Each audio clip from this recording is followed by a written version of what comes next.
3 বছর পর একটা প্রবাসী বাবা বাংলাদেশে আসছে, তার বাচ্চাটা ছিল স্কুলে। স্কুল থেকে আইসা তার বাবাকে দেখার পর কি হইলো আপনি চিন্তা করে পারবেন না ভাই। এই ধরনের ঘটনা ঘটে গেছে। এই আমি তো এনে বসে বসে দেখলাম তুই ইচ্ছা মতো খেলতে আসছিস। ছুটির পরে এলোস?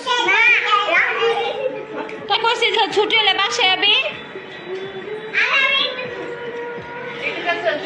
এই তো দেখলাম আমি তো কেমন খেলছস।